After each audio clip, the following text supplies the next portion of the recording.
Mansour Shouman is a Calgary man who stayed behind in Gaza after his family left. And he joins us now live to talk about the current situation there. Mansour, it's good to have you. Thanks for taking the time. Thank you for having me. So I want to talk about the current situation there, but I first want to get, your story and why you decided to stay where you are while the rest of your family was finally able to get out of Gaza. Can you tell me what happened there and why your decision was to stay?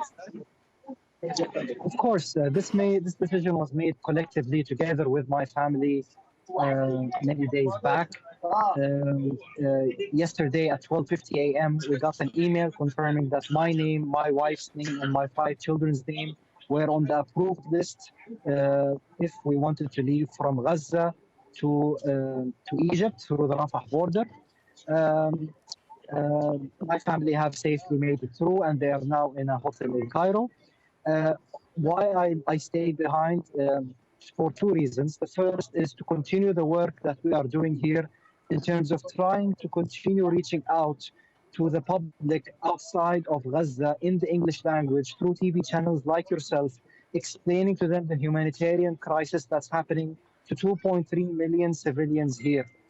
In addition to that, as the head of the household, as a Palestinian who is originally from Jerusalem, and my ancestors were forced out in 1948 and 1967 from our lands by the occupation forces. We don't want this history to repeat itself again here in Gaza. We don't want us to be forced to leave Gaza to the Egyptian peninsula, Sinai Peninsula. So my family, yes, they have left, but it's a temporary leave, and inshallah they should come back again. And yeah, let's just talk a little more about your family. First of all, we do have a picture of you with your family, and it's good news then. I guess you have heard that they are safe in Cairo now. Can you tell me what you've heard from your family? Yes, for the first time in weeks, they've had a hot shower. They've had a good meal. They've had a very nice breakfast. The Canadian consular officials were extremely helpful, extremely nice, receiving them at the Egyptian border and helping them secure accommodation for the next 3 days in Cairo while we plan for our next steps. They've been very busy talking to many media outlets as well who have approached them, trying to understand their story and what's been happening to the civilians here in Gaza. They're also their heart bleeds for leaving behind friends and family here in Gaza as well.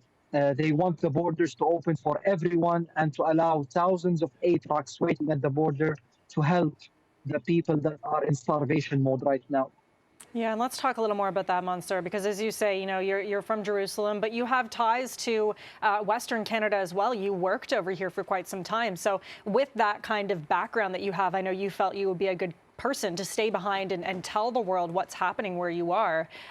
What kinds of things are you seeing right now where you are? Yeah, I have actually lived in Kingston, Ontario as well. I did my engineering degree in Queen's University. I also lived, like you said, in Western Canada, in Calgary for 6-7 years. I have a lot of friends. I have a lot of family members there. We helped build the community in a lot of ways. I'm a proud Canadian. Hopefully, Canada will continue to be a peacemaker in the region to try to make a ceasefire here. What I'm seeing around me is since 33 days, the Israelis said that these are 2.3 million animals. And a lot of propaganda has come out saying that we're all terrorists, that we're like ISIS, that we decapitate babies' heads, that we rape women. And for the first week, this was what was all over the media. So people like myself basically volunteer to try to tell the story in the English language to people living out there saying, hey, this is what's actually happening. Right now, 11,000 civilians have been killed, over 25,000 injured, thousands under the rubble.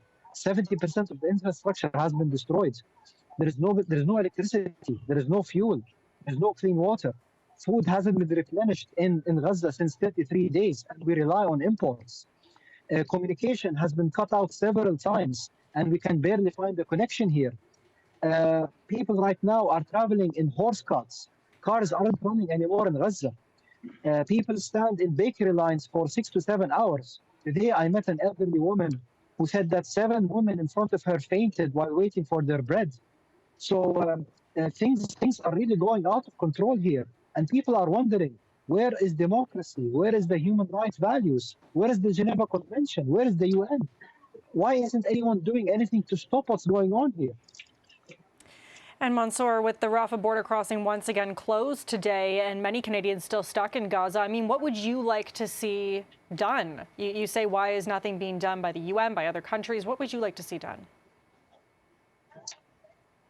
First of all, I want to thank the public, the people on the ground, the people who understand what the Palestinians are going through and empathize with them, and have been demonstrating in the millions all over the world, asking for the the occupation to stop, asking for the Zionist airstrikes killing civilians to stop, lobbying the politicians to do the right thing, helping in whatever way they can.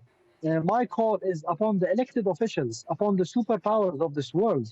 I mean, do you think that this problem is only for Gaza or Israel?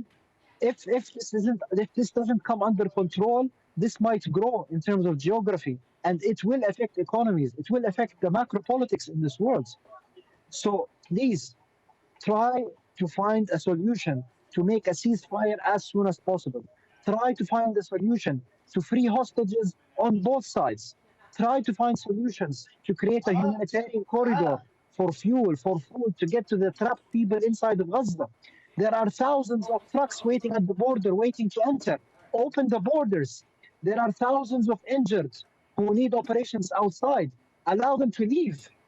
This has nothing to do with Hamas. This has to do with 2.3 million civilians here that are living in medieval conditions right now. Mansour, I appreciate you taking the time to speak with us today. Thank you, and stay safe where you are. Thank you very much for your time.